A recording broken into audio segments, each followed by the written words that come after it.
lab this week. Talk about lab briefly, and then we'll talk about your tests, and then we'll move on with the material for today. If you have not been to lab yet, then today will be a little unfamiliar to you, but just consider it a review. And if you have been to lab, it'll be a review, right?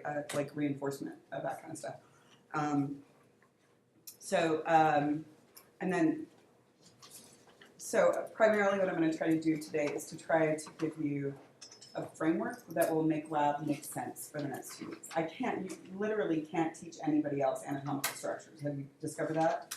There's no way I can teach them to you. You have to get in there and like figure out and see and touch and yank on things. But I can give you a really strong framework for understanding them, and that's what I'm going to work on today. Okay, and then let's briefly just talk about your test. How do you guys feel? Good, thanks. Yeah? You're good? You're okay? Okay, my objectives. So let me just tell you my objectives so that at least you know what I'm trying to accomplish. What I try very hard to accomplish is that the test is an accurate representation of what I taught you. And I really try hard to make it a complete representation too. Of course, I can't test you on everything, right? It's impossible. So you don't have that kind of time. But what I do is I write the test and then I pull the notes back out. And I go to check to see if I touched on most things. So there, for instance, should be a Fontenelle question, and there should be a suture question. And there should be a few questions off of your lab material, because I told you they were going to be there, right? So I'm going to try really hard to make it an accurate representation. A very common complaint is something that I need you to just change your expectation of. And that is that the language that I use when I am talking is not the language that I use when I am testing. And that is not what I want you to expect. I want you to expect that you are going to be asked in proper anatomical terminology, all of this stuff. So why do I talk like that and this and test like that? Because what I'm trying to do is to communicate to you a framework to help you understand the terminology. But when you complain, and you haven't, but people do, that I use too many big words on my tests, my response is you are in college in an anatomy class, so change your expectations, and perhaps you'll have a more comfortable experience. So what you can and should do is after you get your grade, I will hand back the short answer portion and we will go through that. We don't go through the multiple choice portion in class. We don't have that kind of time. You can and should come look over the multiple choice portion in my office. And you can take as many notes as you want, and you can write down whole questions if you want. You cannot photocopy and you can't take pictures because that's not a learning technique. The others are the learning techniques. And you don't get to keep my test, but you can write down as much as you are going to commit to taking the time to do. So, and ideally, if I have been successful, and I am usually successful, although not perfect, what will happen is when you review a question that you miss, you will be able to see and understand the reason that you missed it. Right? And that in itself is a learning technique, right? You're like, okay, yeah, I could have known that, right? And if you like think it's absolutely impossible that you could have known that, then we can have a discussion. You're not usually going to win because I am really good at writing tests. But I'm fine with losing on occasion. And this guy argues you out of points left, right, and center. And it's fine because he generally has a decent philosophical approach that I haven't assessed before. You're not trying to do cheating. What? You're not trying to do cheating. That's true. Just like the sun where we can make you laugh in the session. It's always going to make me laugh in bonus questions. Always. Because bonus, I have some leeway, right? Everything else is like supposed to be like by the book, right? But if it was a 5-point bonus and you like really got 3.5, but then you like made me laugh, then you might get 4.5. It's not going to make much difference. It's like a percentage point. Okay, so where we are this time is we were about right here. Okay, so the only thing that we didn't cover when we were just sort of doing our brief introduction of muscles is this little part right here about the prime mover or agonist and the antagonist. What we were talking about, since you guys have slept and studied and tested and everything since then, is the basic sort of mechanics or physics of how muscles work. So you guys tell me. So muscle generally has at least 2 attachment points, right? And the first attachment point is going to be the one that upon contraction doesn't move. What's that one called? Origin. And the other one is the one that does move upon contraction, that is insertion. Okay, and generally the action of the muscle is to do what with the reference to the origin insertion? It moves what closer to what? Insertion closer to the origin, exactly. And so when you move the insertion closer to the origin, you can describe that as the action of the muscle. Okay, and then the last thing I told you guys is that muscles, well, actually a couple of really important things to revisit, or if I didn't tell you before, I need to. Muscles only pull, they never push, right? That means if you want two different actions at a joint, you need muscles on two different sides of the joint. Good. And then the other thing is that make the logic make sense to you. If you want to move a joint, you have to cross a joint. Okay? So for instance, I've got a biceps brachii muscle that goes about here to here, and you'll figure that one out, right? And that muscle can have elbow action, and it might also be able to have shoulder action. Yeah? But then I've got a brachialis muscle that goes from here to here. That one will only have action at what joint? Elbow. So that's really good for you to understand. It's really good for you to know that you cannot look at the attachment points of a muscle and then tell that it does something that actually crosses a different joint. So keep that in mind. Okay, so the last thing has to do with sort of this paired action of muscles and muscles arranged around the joint.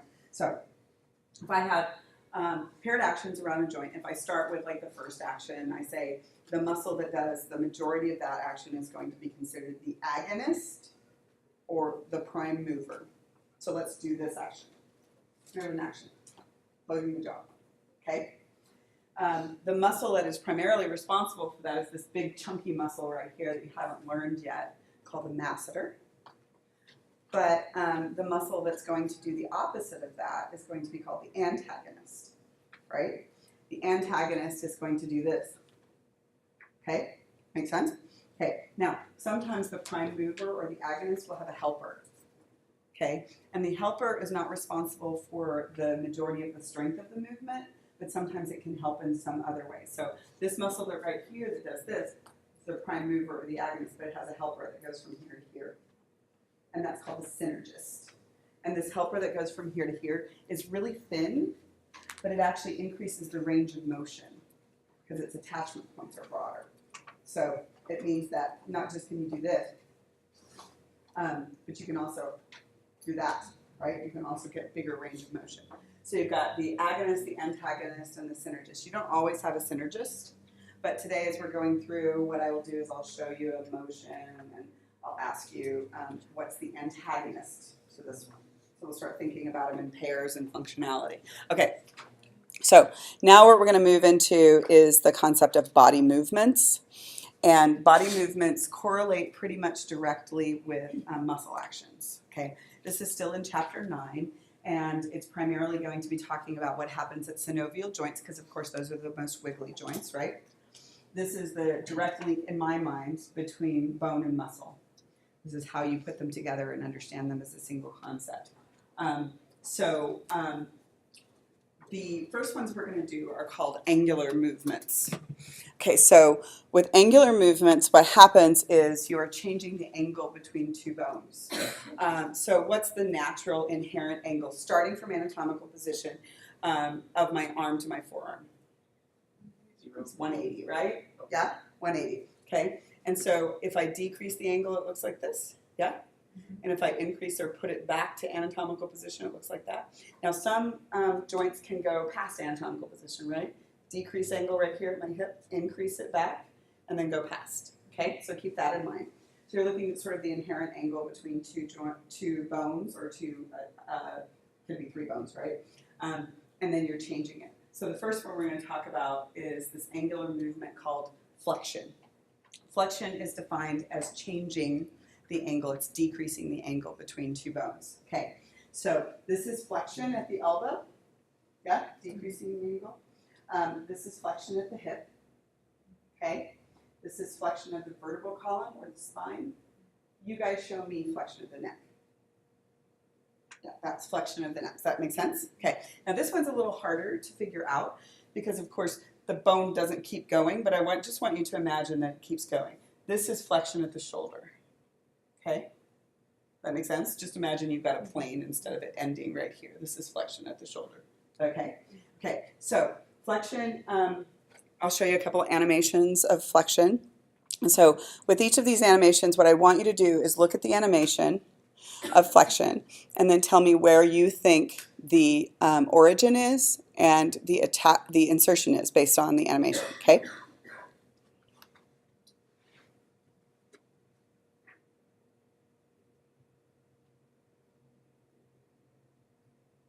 So where is the origin? Yeah, the origin is down here on the os coxae, the pubic symphysis, and the insertion. Lower ribs to sternum, right? Does that make sense? Okay. So let me show you one more for flexion. Not that one. Where did you go? There it is. Same question. Where's the origin? Where's the insertion? Origin's where? Up here, yeah, it's on the scapula. And the insertion is? Yeah. Does that make sense to you guys? Okay. All right. So now let's try to figure out a trend. If something says it's responsible for flexion, that means you are generally going to find it on the what surface of the joint? Anterior surface of the joint. So where do you expect to find muscles that are called flexors that are crossing the wrist? Here. Yeah, we're going to find them on this surface. Yes? Okay. Now, you won't find any extensors on this surface, right? That's going to be the opposite action. So there's going to be a lot of information that we can figure out. Now, there is one exception to this whole story of finding flexors on the anterior surface of the joint, and that is this joint that cannot flex anteriorly, right? It can only flex posteriorly, but it is still decreasing the angle of the bones, right? Okay, so the exception is the knee. The knee's flexors are on the backside. Okay, so we're not memorizing anterior versus posterior, we're understanding what flexors mean. And by the way, we will run into muscles that are called flexors, and we will run into muscles that are not called flexors, but say that flexion is their action. Okay, now, how do you describe where something flexes? There's a couple of different ways, and nobody's really ever decided what they like consistently about doing this. So I could either describe this, by the way, guys, as flexion at the elbow, right? Or I could say flexion of the forearm, right? So you can either describe the bones that are moving or the joint that's moving, yeah? This is flexion at the shoulder or glenohumeral joint, right? Or flexion of the humerus. Does that make sense? Okay, they mean the same thing, okay? And I don't really care what you talk about, but you can't just say flexion, right? You have to give me a joint or you have to give me a bone that is moving, okay? So let's talk about extension. Extension is an increase in joint angle. It is generally just replacing it to anatomical position, okay? So this is flexion at the hip, guys. This is extension at the hip. The hip can go past that. That's hyperextension at the hip, okay? Right? So show me flexion at the wrists and show me extension at the wrists. Okay, good. Show me extension at the humerus. That's flexion. This is extension, and this is also hyperextension. Yeah? Okay. So this is an increase in joint angle. It tends to be a straightening action. And so let me show you this one. And same question. You haven't learned this muscle yet, but I want you to look at it and see if you can tell me the attachment points. Origin and insertion. Yeah, origin is down here in the sacrum, and insertion is on the ribs and the vertebral column. So this is actually 3 different muscles, and these are called the erector spinae muscles. And what they do is the lower ones insert low, and then you start another one, and it goes up. So have you ever done this move in yoga where you like pull up each individual vertebra, right? So what it does is it pulls them up sequentially. This is considered extension of the vertebral column or extension of the torso, right? And so now, question for you. This muscle is an antagonist to what muscle? Yeah, rectus. Yeah, the rectus abdominis. Those are antagonists. That makes sense? The rectus abdominis that you saw, that was responsible for doing this. This one does that. That make sense? Got it? Okay. So these are the erector spinae muscles. There's actually 3 muscles. You'll learn them later this semester, or actually you'll learn them next week. So what do you think? Generally, you're going to find a muscle responsible for extension on the what surface of the joint? Posterior. One exception, of course. Where are you going to find your knee extensors? Anterior surface. Okay, so let's do it, right? So practice a little bit. This is where it gets confusing and people hate it. So I'm going to like show you flexion and extension in a couple of different places. Flexion at the elbow is easy, right? And extension at the elbow is easy. Do flexion at the shoulder. Do extension at the shoulder. Okay. Now, unless you want to stand up, I have to do this one for you. So flexion at the hip. Extension at the hip, okay, flexion at the knee, extension at the knee. Okay, so now you run into something that confuses the living hell out of a lot of students. And that is, what if I have a muscle, and you do, that crosses on the anterior side, both the hip joint and the knee joint? Tell me, what do you think it could do at the hip? No, this side. Nope. I'm not putting it on the side, I'm putting it on anterior surface. Flex at the hip, but what can it do at the knee? Not flex, extend at the knee. So you will run into, for instance, the quadriceps femoris group, not all parts of the quadriceps femoris group, but some of them. And students write down, you're telling me it flexes at the hip and then you're telling me it extends at the knee and you're confusing the living crap out of me. But you don't memorize because you won't retain it. What you try to do is understand. If it is crossing the anterior surface of the hip joint, it's going to be a flexor, right? If it's crossing the anterior surface of the knee joint, it's going to be an extender at the knee, right? And that gets confusing because it seems like it's contradictions, but it's actually not contradictions, which is why I want you to understand it instead of just memorize it. Does that make sense? Okay, so that's flexion and extension. Now let's talk about abduction and adduction. Abduction and adduction. So, abduct as in to take away or kidnap. Okay, so I want you to imagine an imaginary midline.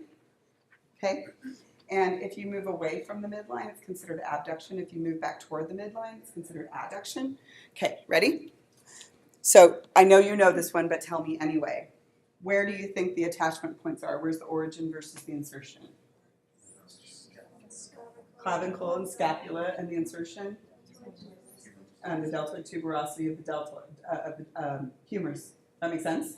Okay, but that's not the only place that you can abduct. This is abduction at the hip, right? For that matter, this is abduction of my thumb.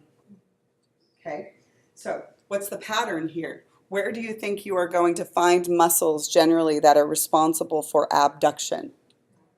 The lateral surface. Does that make sense to you guys? Lateral surface.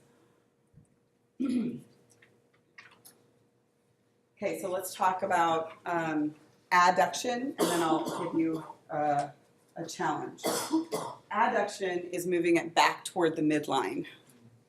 And so if this is abduction of the shoulder, this is adduction of the shoulder, or the glenohumeral joint. This is adduction at the hip, abduction at the hip, and this is adduction at the hip, right?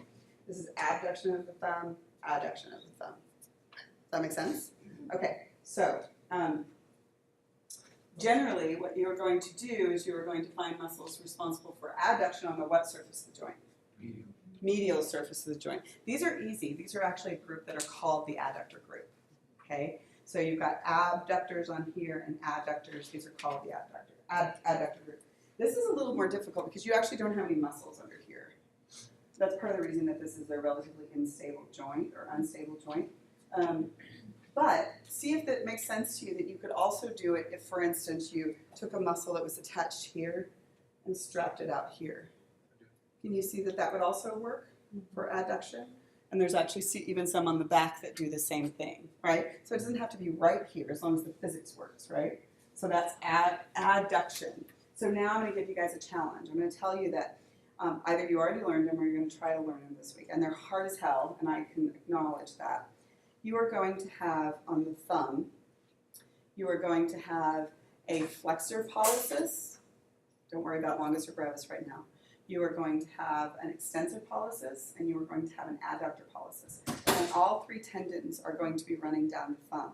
So let's do flexion, extension. What's flexion of the thumb? Going up that way, right? What's extension? Back, right?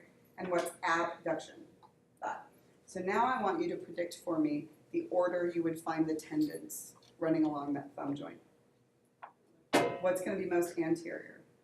The flexor. And then the next one you're going to run into is the abductor. And then you're going to run into on the back side, the extensor.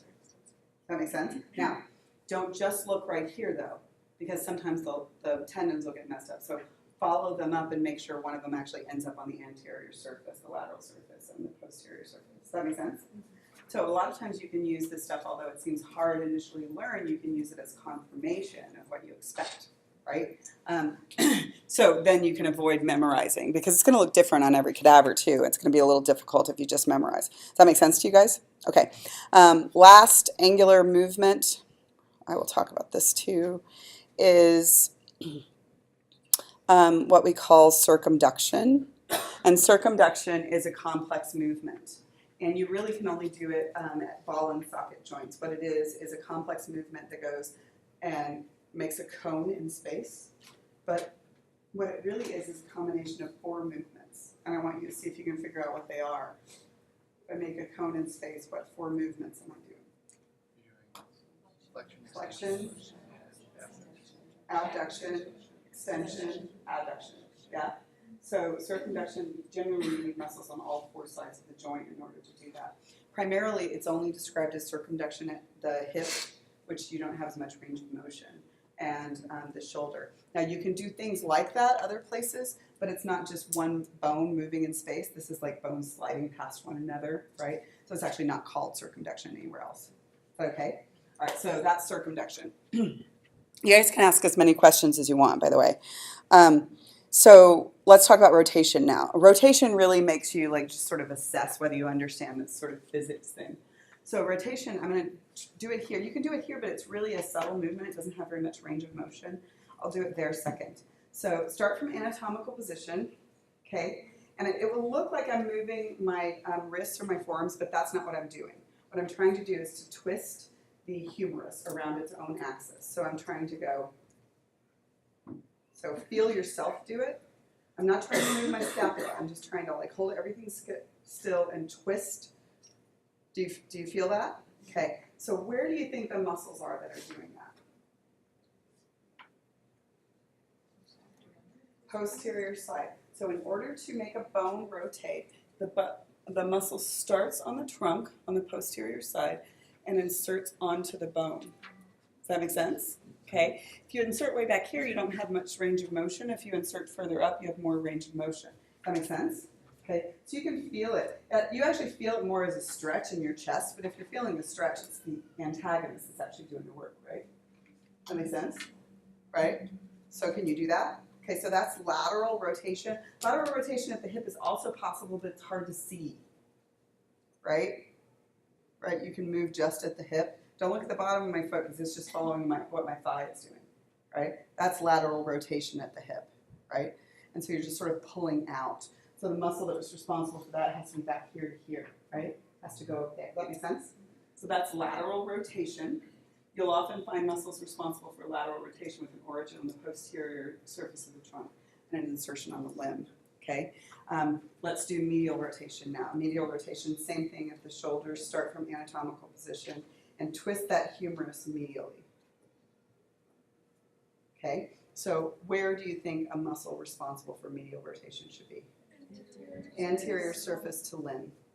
Okay, so anterior surface to limb. So now I'm going to address that sometimes muscles have more than one action.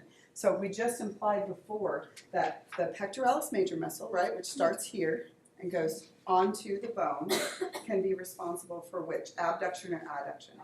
Adduction. Okay. But now the pectoralis major muscle, which has same attachment points, origin here and insertion on the bone, can also be responsible for what? Medial or lateral rotation? Medial rotation. Does that make sense? Okay. All right. Okay, so other movements. These other movements are either weird or specialized to certain joints, and they're not necessarily all considered angular. They don't really change dramatically the angle between the two bones. So this one is supination and pronation, and this is unique to the radius and the ulna. And again, they look like wrist movements, but they're really not. So when in anatomical position, the radius and the ulna are parallel to one another. Yeah? But then what you can do is you can do an elbow movement that makes them cross over one another. And it feels like a wrist movement, but it's really not a wrist movement, right? It's actually an elbow movement. So if you feel at your elbow when you're doing it, you can feel that the movement is actually happening across the elbow. Does that make sense? Okay, so which one's which? If you end up being able to drink soup, you supinated. If you end up poing it out, you pronated. Okay, supination, pronation. So what I want you guys to think about, either you already did it or you're going to do it today or tomorrow, I want you to think about where you should find a supinator, where you should find a pronator. One of them should be on one surface of the joint, and the other one should be on the other. So instead of me telling you this one, I want you to like try to figure it out and then confirm or fix your assumption by the time you get into lab. Because you will learn a muscle that's called the pronator teres, and you will learn a muscle that's called the supinator. And so it's good to have an expectation of where they're actually going to be. So think about that one, okay? Okay, so the supinator and the pronator. Okay, then you've got some special movements at the ankle. So the ankle has some special things, and they're kind of confusing, actually. I'll start with the animation of one of them first. Okay, so the ankle, in order to walk, you need movement a bunch of different ways. You need to be able to do this, you need to be able to do that, you need to be able to do that and that, right? Because you don't always walk on very level surfaces. So you need a lot of mobility in your ankle. So there's 4 movements that we're going to talk about with the ankle. Let's do this one first. This one's called plantar flexion. So hold on just a second before I get to that. So where's the dorsal surface of your foot? Top. And this is the plantar surface of your foot. Now, in all other situations, we saw flexion and extension being paired. This one, it's counterintuitive, but it's actually 2 different kinds of flexion being paired. I don't know why. I think it's because the ankle joint starts out at 90 degrees, and it's difficult to figure out, you know, which angle you're measuring and decreasing and all that kind of stuff. So they call them both flexion, and I'll demonstrate them for you.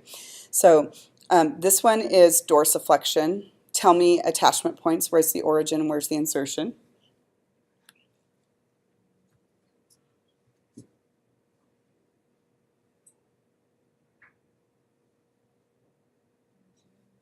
Where's the origin?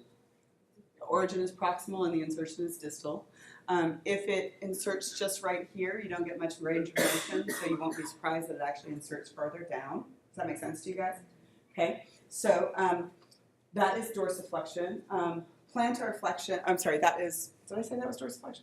I didn't mean that. I meant that was plantar flexion. It is defined as flexing toward the surface. So if you plantar flex, you're flexing toward the plantar surface, right?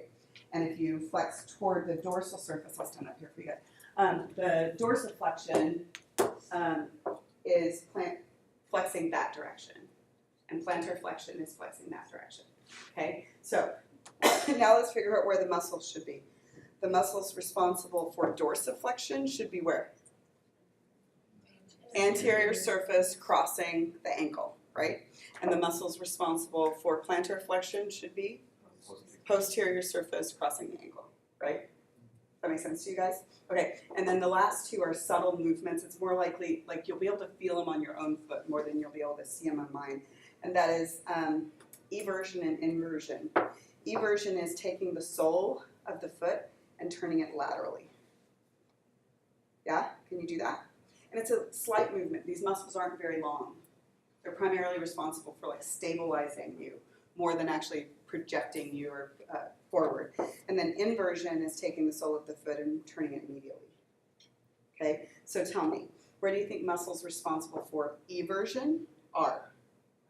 On the Lateral surface, right? And muscles responsible for inversion? Medial surface. Good? Okay, so Now, these are some jaw movements. They're not unique to the jaw, but they're mostly jaw movements. So, protraction and retraction. So, basically, chewing. Chewing isn't just doing this, right? It's a lot of lateral movement. We're not going to learn the lateral ones, but it's also anterior-posterior movement. So, the protraction, retraction, let's talk about those. So, if you protract your jaw, you are taking the mandible and jutting it anteriorly. So you'll end up like with looking like one of those funny looking dogs. Right? Okay? As protraction. Now you don't generally do it that dramatically, of course, right? You don't have to do that when you're chewing. And if you retract your jaw, you take the jaw and you end up with an overbite. But I always have an overbite, so I can't really feel it. I'm like, but you have to be able to do that because, like, if you start out protracted, you have to retract back, right? Right? So that's protraction and retraction. And then you've got elevation and depression. But elevation and depression are not unique to the jaw. They're important to the jaw. So elevation, this is elevation of the jaw. And this is depression. Okay? Now, I want you guys to figure out for me. I will tell you the muscle, but I want you to tell me the attachment points. The muscle that is the prime mover or agonist for jaw elevation is the masseter, okay? And it's attached here and here. But you know enough about the bones to be specific this time about telling me where you think the origin of the masseter is and the insertion. Origin, zygomatic arch, it's the whole arch. It's not just one process, by the way. You couldn't know that yet, but zygomatic arch and the insertion. What's this part of the mandible called? That's called the body. Yeah, called the body. It makes that the ramus is the branch that's coming on. That makes sense? Okay, so that's the masseter. Now, it doesn't make any sense, do you see, if you flip the origin and insertion. That is saying that you're pulling your head close to your mandible, and that's not actually how it works. Okay? Okay? So that's elevation of the mandible. Depression of the mandible, you actually don't learn these muscles. The neck muscles are super hard to identify, but we can figure out that if depression of the mandible goes on, where approximately will it be attached? Where should the origin be ish? I would guess somewhere like the clavicle, right? And the insertion onto the mandible. Yeah? At some point I'll add those into the lab list, but it won't be this semester. And part of the reason that I don't add them is they're really hard to dissect out, and then when they dissect out, they only last for like 2 months before you can't see them anymore. So everybody just yells about it. So, but that's not the only place that you can do elevation and depression, so I want you to think about this for just a second. So this is elevation of the scapula, and this is depression of the scapula. Elevation, depression. Have a muscle that you will learn next week called the levator scapulae. And I want you to try to predict where you think it's going to be. Where is it going to be? It's going to be on the scapula, be more specific. Superior to it. Superior to the scapula. Its origin should be up here somewhere, correct? Yeah. And its insertion should be on the scapula. Does that make sense to you guys? Okay. Yeah? Okay, so the thinking that I am hopefully getting you to is that it is not rote memorization. Once you figure out where it is, you can figure out what it does, right? And if the naming of the muscle helps you figure out where it is, then you're halfway to what it does, right? If the naming of the muscle helps you figure out what it does, then you can figure out where the attachments are, right? So to me, it is a logic puzzle that you just have to figure out the logic behind each muscle name, and then it's not rote memorization. So there will still be some memorization, but there will be less of it. Okay, so, and then the last one of the special movements, and then we'll start practicing muscle naming, is the movement called opposition. Opposition is opposable thumbs. This is the ability of the thumb to cross and touch each of the other digits.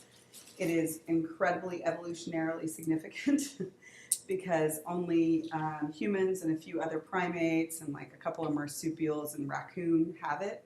But we are the only ones with an incredible surface area of our cerebral cortex, a hinged jaw, and opposable thumbs. And that's why we have an inversion, right? And our current president. right? Dolphins have everything but the opposable thumbs, and I think we might want to let them take over. But I don't know. Opposable thumbs do this. It requires a tremendous amount of dexterity and a lot of musculature around the thumb. So that's called opposition, right? And it allows you to basically manipulate pretty much damn near anything. But we're not the only ones with it. Have you guys ever seen a raccoon like wash his food? Have you ever seen a monkey like peel a banana and steal all your crap?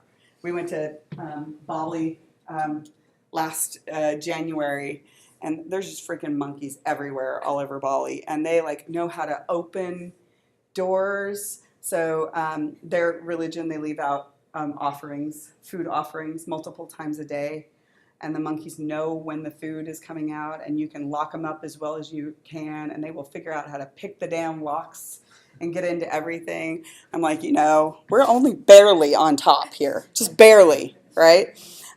Okay. So now what we're going to do, if you haven't been in lab, this will be a little less comfortable for you. If you have been in lab, you'll be able to come up with these. I want us to look at how muscles are named because it's not one naming convention. And then if possible, if you want to, you can get out your lab manual as a reference. I want to come up with some examples of muscles that are named in this mechanism. Okay? If you don't fill in all these blanks today, that's not the important part. The important part is to know that you can fill them in. Okay, so muscles do not have a one naming convention, but the muscle name is always telling you something. What I'm going to do is hopefully get you to the point that it reveals what each muscle name is telling you. So the one to start with is where we just left off. Some muscles are named for their actions, right? So you have some muscles that are called flexors or extensors. Can you name any flexors for me? Flexor carpi radialis. Flexor carpi radialis. Do you see how much information that is trying to tell you? Flexor, anterior surface. Carpi is where it crosses. Radialis is telling you the surface to expect it on, right? The lateral side, okay? Flexor carpi radialis. Do you know any extensors? Extensor digitorum, yeah, or the longus or the other one, right? So the extensor digitorum is on the backside. So the name tells you what it's doing, which can imply to you where to look for it. So if, for instance, you were in lab, and by the way, the cadaver is a little difficult on the forearm for multiple reasons. First, the forearm muscles are difficult, and then second, the cadavers do not preserve an anatomical position, right? Any way they want, really. So how do you do it? You look for the palm, right, and then you go up to the antecubital surface, and anything between there and there is anterior regardless of the position, right? If you start on the dorsum of the hand and you go up to the olecranon, then you're on the posterior surface. So you really follow the muscles. And the other thing is just don't get in the habit of labeling a muscle at one point. Always follow it as much as you can so that you can confirm that it's actually doing or being where it says it's going to be. Okay, adductor. Do you have any adductors? Yeah, you've got an adductor magnus, yes, and you've got adductor pollicis. And when you have an adductor, you always know approximately where to look for them, right? Does that make sense to you guys? How about abductors? Do you have any muscles that are called abductors? You've got these three right here, right? These are the abductors, and they abduct the thigh at the hip. And did anybody remember what the three of them are? You mean adductors? I'm sorry, adductors, sorry. Adductors. These are adductors. I was testing you. You did great.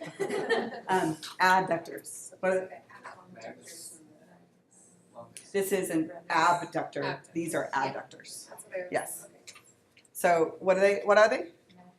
Magnus, longus, and brevis. Yes. Okay. So those are your abductors that are called abductors. I'm not saying that every muscle that is an abductor is called an abductor.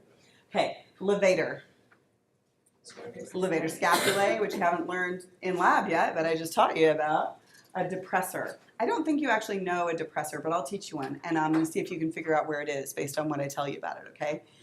This is not one that you'll be tested on specifically, just trying to practice figuring out muscles. You've got a muscle that's called the depressor anguli oris. See if you can figure out where it is. Depressor anguli oris. Where should it be? Yeah, it's right here. It's an angular muscle that does this. pulls it down. Does that make sense? Depressor anguli oris. Okay. What? Some people do that snip. It's true. Okay. So pronators and supinators. Do you know the name of the pronator muscle? Pronator teres. Teres just means long and skinny, by the way. Anytime you run into a teres muscle, it tends to be like a cable, tubular, yeah. And the supinator muscle is easy because it's called the supinator muscle. Supinator, okay? And then sometimes it's like a group of muscles. You have a rotator cuff group of muscles that's around the shoulder, and they are a complex group of muscles that are responsible for rotating the shoulder. So the rotator cuff muscle. You won't run into any sphincters in this set of notes, but you will later. Sphincters are muscles that encircle usually tubes, and sometimes they're skeletal muscle, and sometimes they're smooth muscle. And then a tensor muscle. Do you know any tensor muscles? Tensor fascia latae, which is probably the hardest muscle to spell in all of it. It's got vowels just like sprinkled everywhere. You're like, have all of them. A-E-I-O, I don't know, two of those.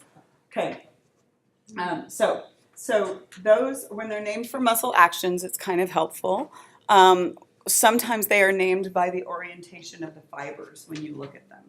So if you look at the fibers, you can provide an example. A rectus muscle comes from the same root as erection, so it's straight up and down, okay? And you have two rectus muscles. What are they?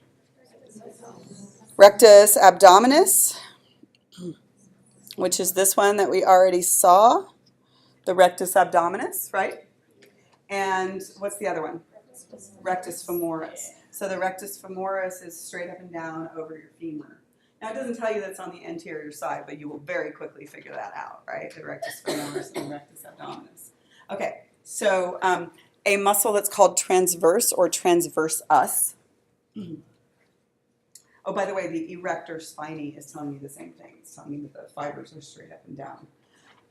The transversus is, you may or may not know it yet, but beneath the rectus abdominis and more, yes, beneath the rectus abdominis is a muscle whose fibers run perpendicular to the long axis, and that's called the transversus abdominis.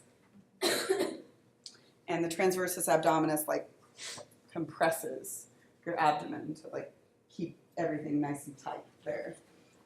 Think of like packing tape going that direction. And then muscles are sometimes called oblique.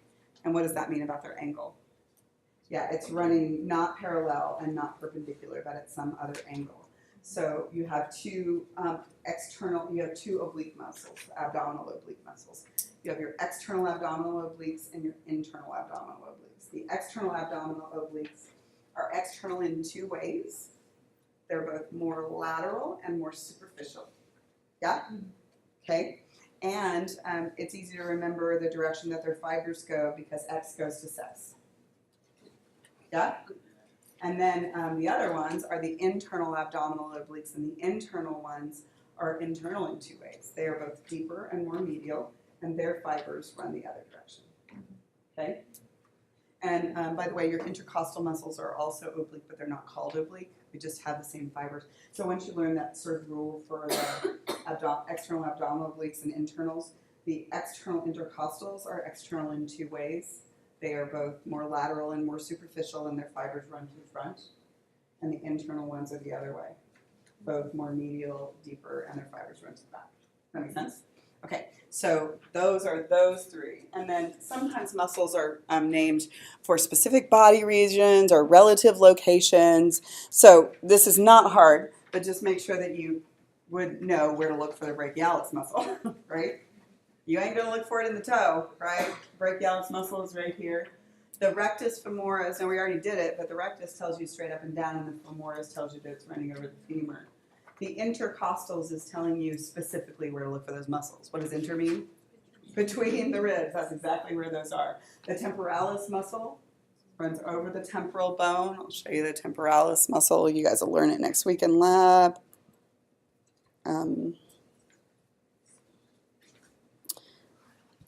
So here's the temporalis muscle right here. Okay. Okay, so these are relative to one another. So vastus means big, and I have 3 vastus muscles. I have a vastus lateralis, medialis, and intermedius. That is trying to tell you exactly what to expect of them, isn't it? Where's the vastus lateralis? Lateral, intermediate, medial, right? So if you can find one of them, then there ain't no reason you can't find all 3 of them, yes? Okay, so flexor digitorum superficialis. Okay, so I want to think about that, and I want to like break it down, even though some of you already know it. Tell me what the name is telling me. Flexor is telling me what about where to expect it? Anterior surface. Digitorum means it's actually going to cross here, okay? And then I've got a superficialis and a profundus. What is that telling me? Superficial. Superficial layer, deep layer. Does that make sense? So all of the expectation is right there in the name of the muscle, okay? And supraspinatus and an infraspinatus. If I just tell you what spine it's talking about, you can tell me the rest. So the supraspinatus and the infraspinatus are muscles that are associated with the scapula. Now tell me where I'm going to find them.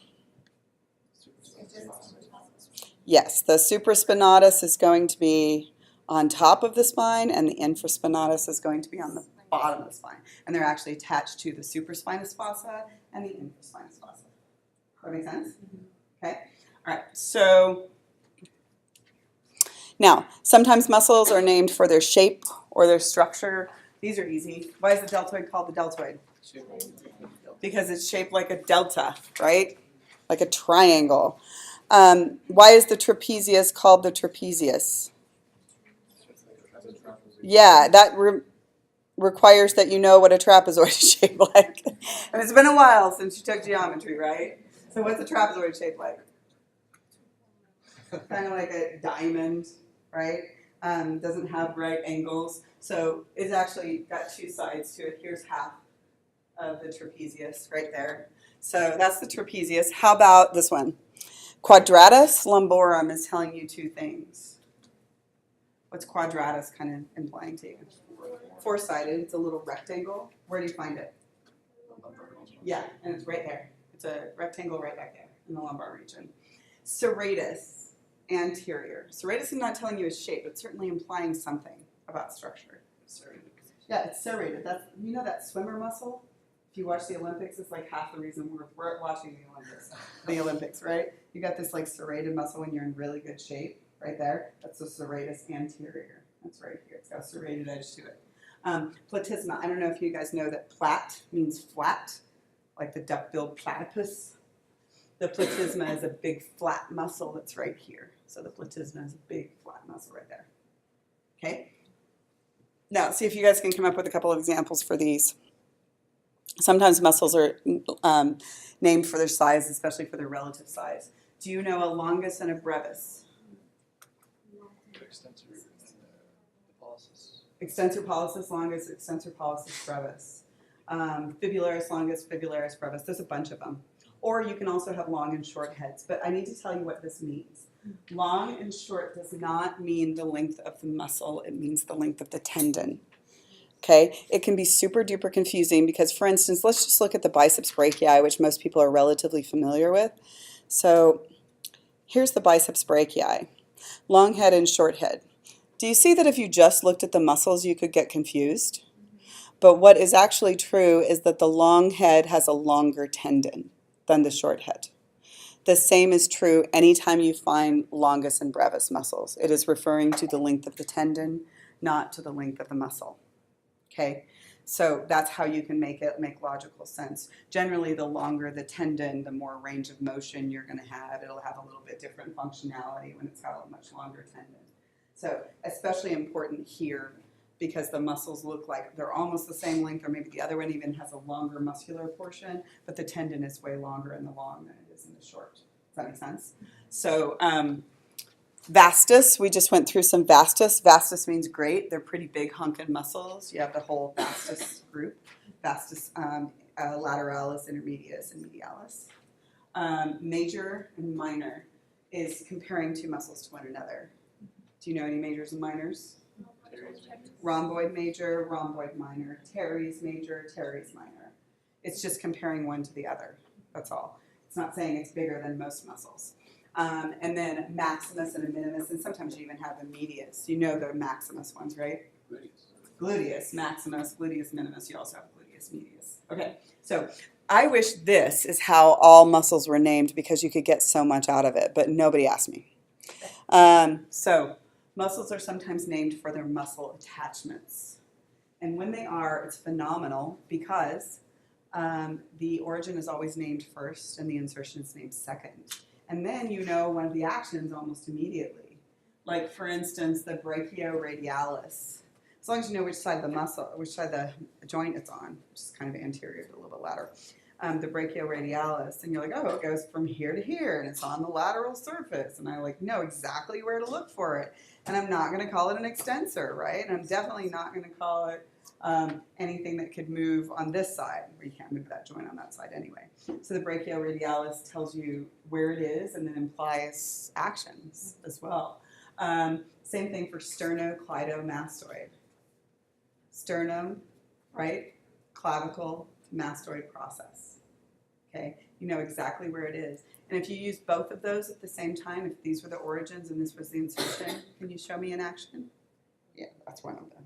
If you use one of them, it can either do this, or sometimes this twisting motion, because you've got two different heads. It can make them move differently. Okay, and then you don't learn this one, but I bet you can figure out where the sternohyoid is. Sternum to the hyoid bone, exactly, right? Okay, so, and then sometimes muscles are named for their numbers of origins. Okay? Sometimes muscles will have multiple origins and a single insertion.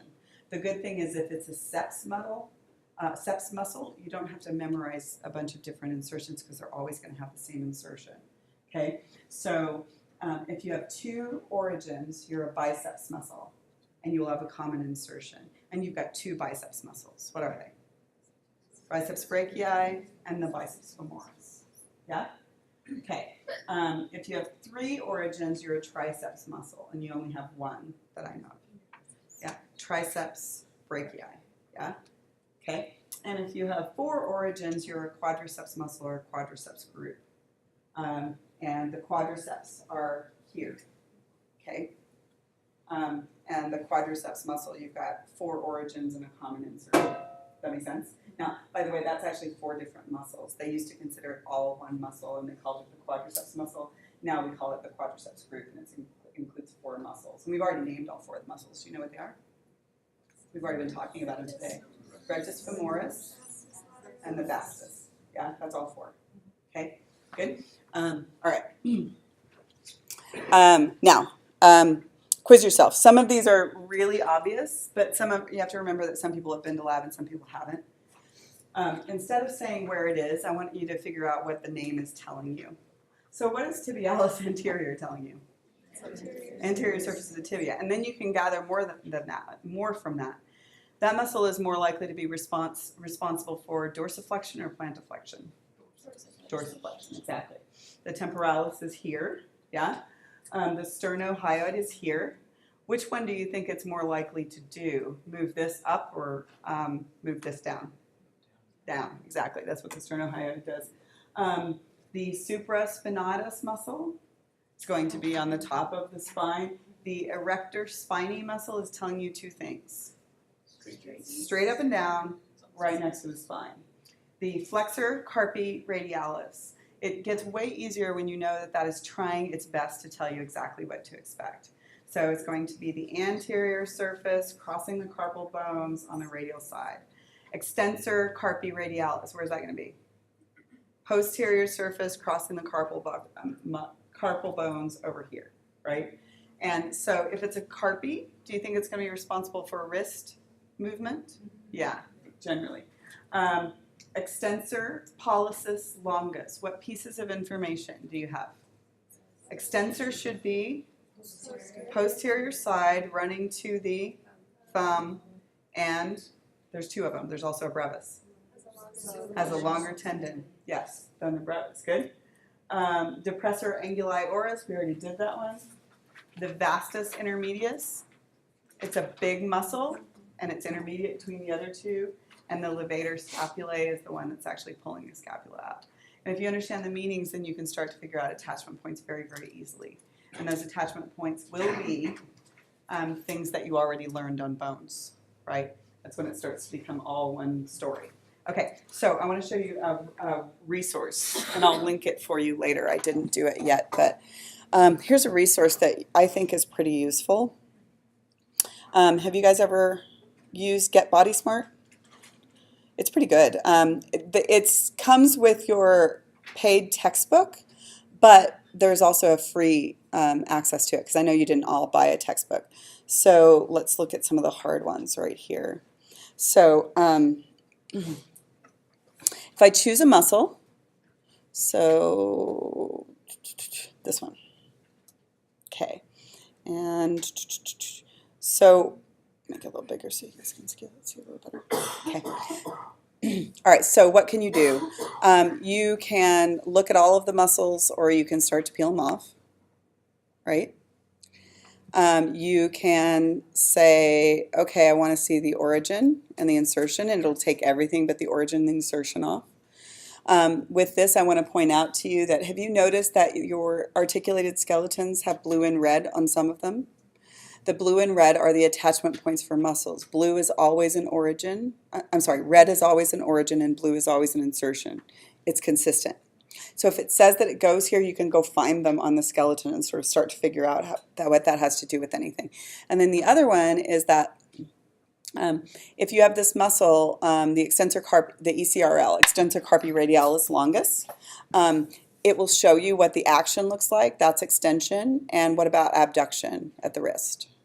Does it make sense to you that, even though we didn't talk about it before, the extensor carpi radialis muscles are more likely to also help with abduction, and the extensor carpi ulnaris are more likely to help with adduction, right? So the muscle actions can start to make sense to you. And then there are the quizzes. The quizzes on here are hard. You not only have to be able to, you can go to all the quizzes. It can start by just showing you any muscle. And then, so what I will do first, hold on, let me go back to the muscular system, and then we'll do quiz menu. Okay, so if I want to do muscles that act on the upper limbs, it will just start, okay. You can start. So it'll do the muscle. You have to do the right head too, but then you have to write the origin, you have to write the insertion, you have to write the action. You won't learn nerve supply for a couple of weeks, because we took that out of the muscular lab because there was so much in there and we put it in a different lab. So what I always did with these quizzes is that the first time I went through the quiz, I just tried to get all the muscle names right. And then the second time, for instance, I would work on actions. And then the third time I would work on origins, and the fourth time I would work on insertions. So, and then you have to spell them correctly as well. And there's no multiple choice. So it's good practice for you. Don't expect to perform very well in the beginning. It's just good practice for you. So anyway, I think it's a good resource, and it's a free resource, which is unusual. So the other thing is that I don't know how many of you guys are visual people, but if you are visual people, remember that sometimes these coloring books are very helpful. This one is really specific. It's got really specific directions for instance, coloring things. It tells you exactly how to do them. If this is not your learning style, then don't worry about that. It's not really my learning style, but for some people who are very visual, it is. Don't buy a new one. They're like left, right, and center on Amazon and eBay. And a lot of times, like, people thought they were going to get through anatomy, and considering that 50% of people don't make it through anatomy, it's only got like the first 2 pages colored. And you're like, I didn't even need to color that. I can figure out coronal without doing that in coloring book. So you can buy used ones online as well. So there's a bunch of different places. I'm not saying you need them all, but if you know a little bit about your learning style, you can do it that way. I don't use that kind of stuff, but I'm not a very visual person. So I do like the Get Body Smart though. I did it the other day because I always have trouble remembering the forearm muscles. So I quiz myself over and over again. I don't have trouble remembering actions. I just have trouble remembering the superficial ones versus the deep ones. They're really hard for me. Okay, so any questions? Everybody okay? Are you feeling slightly better about your capacity to get through this muscle stuff? Next week, by the way, is easier in muscles than this week. Next week is just axial muscles. There's a lot more. They're a lot simpler. Okay, so what we are going to do with our last few minutes is we are going to move away from the stuff that you do in lab and start talking about the stuff that helps you understand the physiology of muscles. So we're not going to get deep into physiology and anatomy, but you need a good background before you can understand the phys. Muscle physiology, there's a few of you who have already taken phys. Who else? Anybody already taken phys? Yeah, who can appreciate the fact that muscle physiology is pretty damn complicated and you want to get the basic anatomy down. So this veers from lab and this starts talking all the way down to the microscopic level, okay? So you won't have a quiz over muscle stuff until a week from today. And then on Tuesday, I'll tell you more like what the quiz is going to be like, okay? All right, so first, let's just back up and talk about muscle tissue in general. What is muscle tissue like and how is it different than other tissues? The first characteristic is that muscle is one of your few electrically excitable tissues, meaning that if you zap it, it will respond, okay?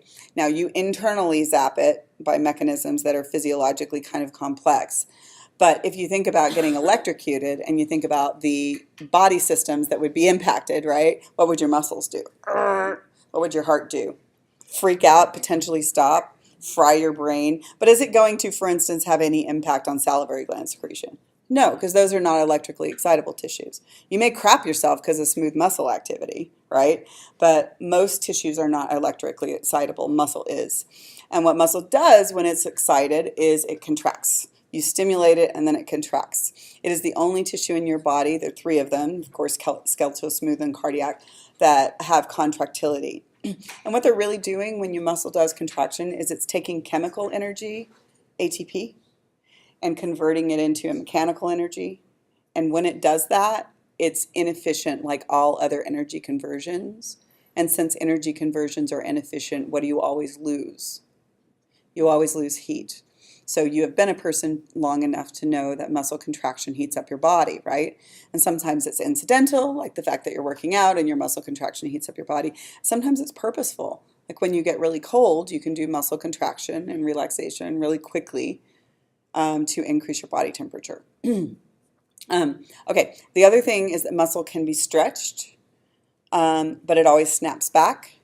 So extensibility is your capacity to stretch your muscle tissue. So if, for instance, you want to increase the flexibility at a joint, you're actually not really stretching the muscle cells, you're really stretching the connective tissue that encases the muscle, and we'll talk about that.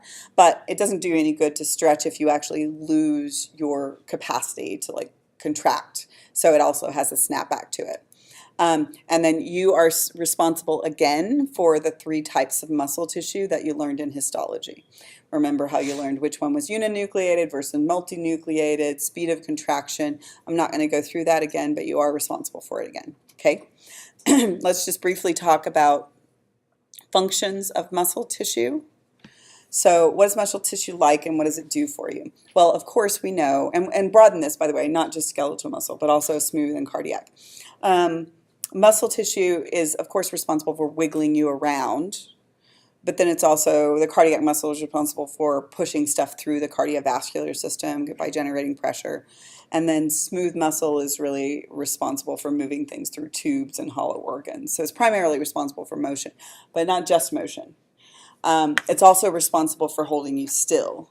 So postural stability is because of muscular contraction. So I couldn't be sitting up here on this stool if I were quadriplegic, right? Because you need ab contraction and back contraction and neck contraction in order to hold yourself posturally stable.